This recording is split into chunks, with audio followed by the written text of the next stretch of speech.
I'm back at Moto in Warrington and I'm on another big boy today, so usual format, let's just get straight to the walk round.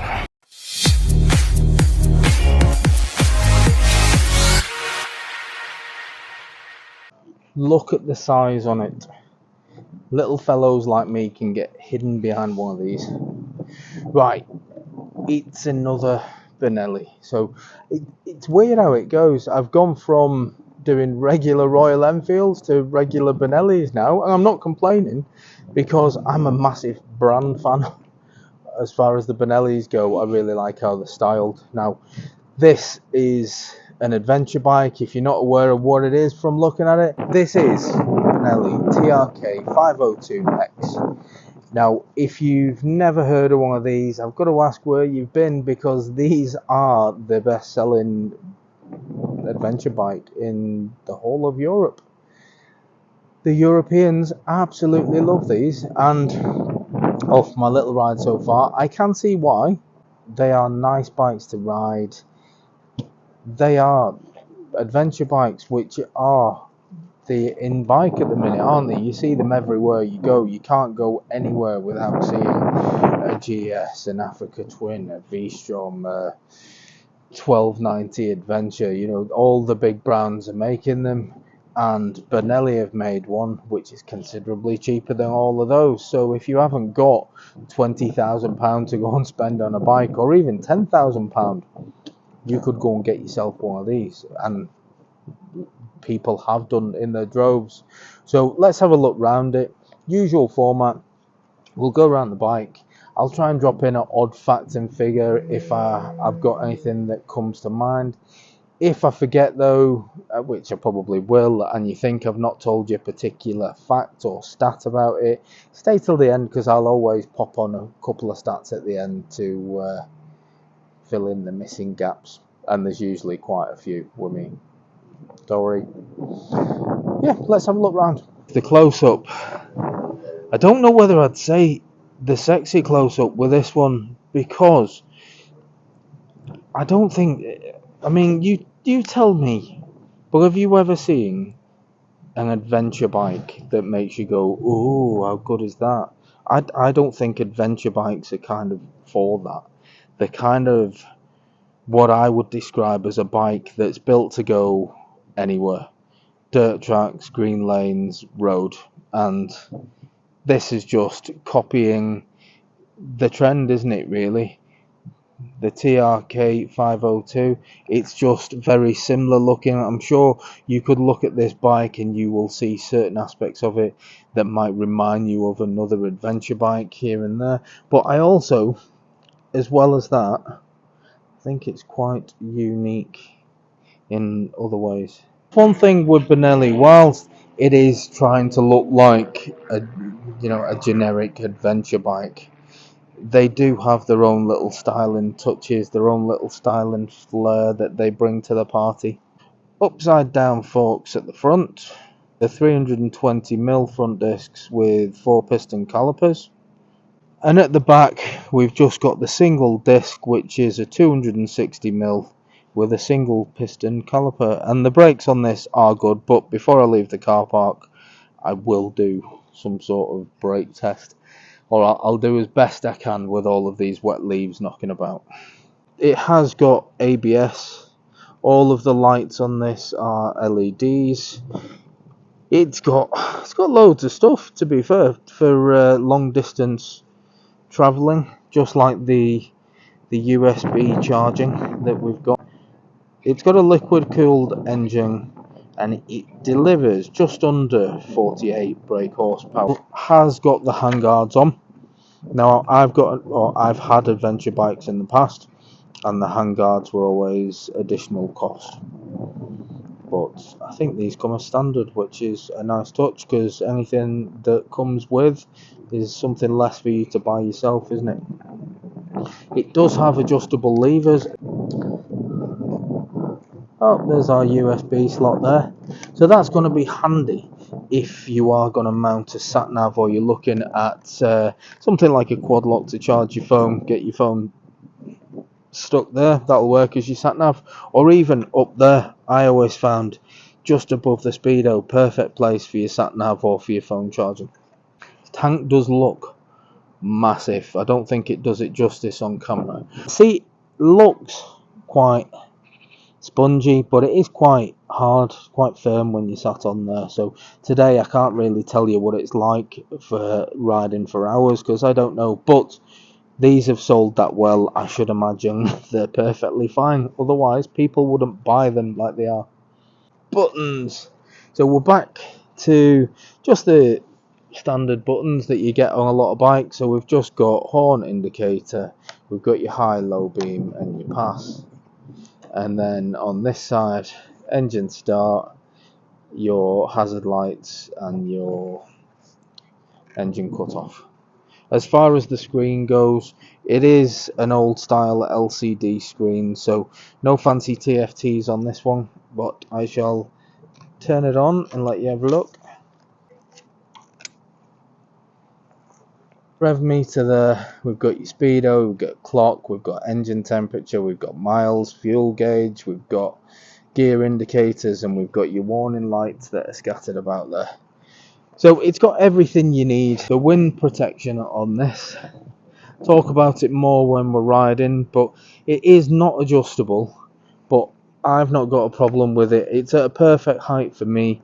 It's not too high that you're looking through the glass when you're riding, and it's not too low that it's basically useless. So I like the wind protection on this. It does a really good job of protecting you when you're on the move. I could definitely play hide and seek behind this bike, couldn't I? Now I'm putting that down to this bike being massive, not to me being small. No comments about it. Right, what do we think of this bike? I think personally it's obviously a really good seller. People are buying these bikes, and they're buying them because they are capable of doing what your £20,000-30,000 adventure bikes are doing, but they're doing it for a little over £6,000, which is a massive difference. It's a massive saving. So if you're looking at getting an adventure bike, but you don't have all of that money to spend on one, there you go. Something like £6,300 there or thereabouts, and you are getting an adventure bike you're going to have a lot of fun on. I know the engine's smaller, but the bonus of that is you're going to get more fuel economy, and it's all about saving money, isn't it? And it is when you buy a bike like this. Let's go for a test ride. We'll see what it's like on the move. We'll see how I get on with it, and you let me know in the comments if you've got one, if you're thinking about buying one, because early indications for me are it's a nice adventure bike. It's big, it's not bad to look at, which is always a good sign for adventure bikes, because they're not, let's face it, they're not works of art, are they? But they're not designed to be.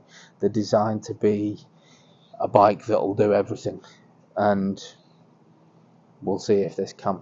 So make sure you join me for the test ride, and if you want more videos like this, if you're interested in different bikes of different shapes and sizes, because I do take just about every kind of bike out that you can think of and have a little go on them, then please hit that subscribe button. And as always, as far as facts and figures go, I do try my very best to drop the odd one in, but I appreciate I'm not going to have all of the facts and figures that you might be looking for, which is why at the end of every video I'll always pop on all of the figures for this bike. So if you are interested in that, make sure you stay to the end.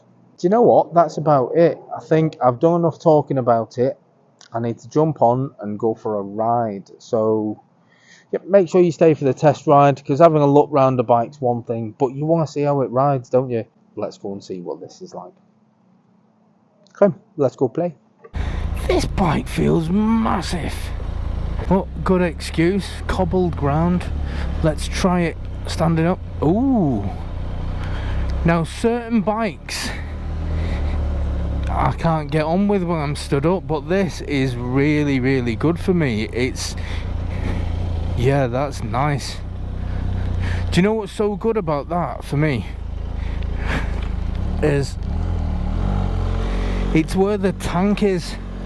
where the tank kind of fans out like that, it's just a brilliant like resting place for your legs when you stood up. And oh yeah, I like that. It's nice for a bit of slow speed maneuvering.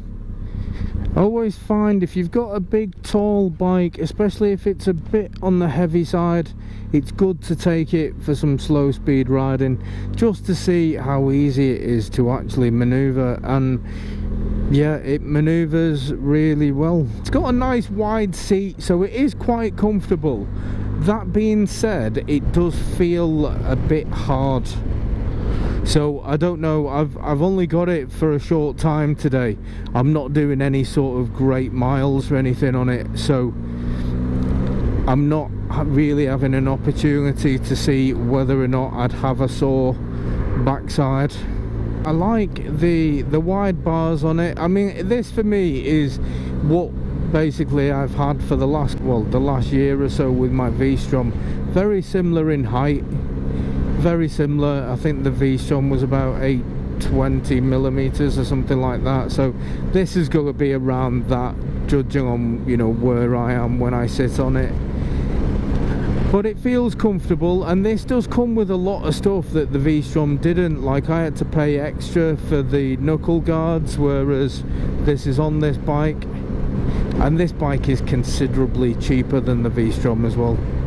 Considerably cheaper. In fact, you know what? I'd go as far to say I bet you it's about half the price. I bet you it's not far off that, you know. And that is one hell of a saving. Oh, I am on my tippy toes on this bike. It's a tall one. Right, I'm going to give it a little bit of throttle just so you can hear what the engine or what the exhaust sounds like. It sounds alright, but do you know what? It's not a sports bike, it's an adventure bike, so it sounds alright. That's all I can say really. It's not particularly meaty. So when we get on this straight here, I'll try a little bit of a brake test.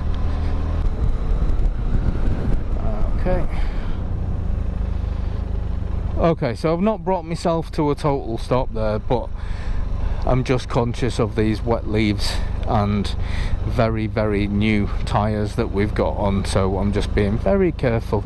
The joys of riding all year round. We're in November now, so this video, I don't know if this video is going out, might go out in early December, maybe might scrape into November, we'll see. But still, the weather's not brilliant, so I'm being extra careful. They are big brutes. Now, power wise, they're all right, you know. They're not speedy bikes. They're not rapid, but that's not the type of bike that they are. But this does feel a lot more powerful than one of the Himalayans, but it feels a lot heavier as well. The Himalayan feels a hell of a lot lighter than what this bike is. It goes through the gears nicely. As far as speed goes, it's not got a great deal. And you were considering downsizing, I think the only thing you'd be downsizing with this bike would be the actual engine size, because as far as the bike goes, this bike feels as heavy as any other adventure bike. It feels as heavy as the V-Strom 1050 that I had. Certainly to maneuver around, it doesn't feel like a light bike, so don't think that you should downsize to this if it's about weight saving, because moving it round, it's not particularly light. With a new bike, you get the safety net of the warranty. You get the peace of mind knowing that nobody else has dropped it, razzed the nuts off it, or mistreated it. So you've got all of that to think about as well if you're getting a brand new bike. cheap and cheerful. There's no TFTs, there's not a million modes for you to play with, but it is very much an entry-level adventure bike that is the size of all of the other big adventure bikes, only a fraction of the price. But it's a fraction of the price because it's got a fraction of the equipment on it. But do you know what I mean? If you're looking for a bike to do a bit of touring on, you'll certainly get a lot of luggage on this, because it is a big brute of a bike. So in summary, that's all I've got to say really. It's a cheap, exceptionally cheap adventure bike, and it rides nice, and yeah, I've not really got a lot to complain about with it. It's just like a bit of a dare I say, like a bit of a no frills adventure bike, but that's what you're gonna get at this price point. Thank you for watching. Don't forget to subscribe. I'm going having a bacon butty at the butty van here in the car park, so I will catch you on the next one. See you later, guys and girls.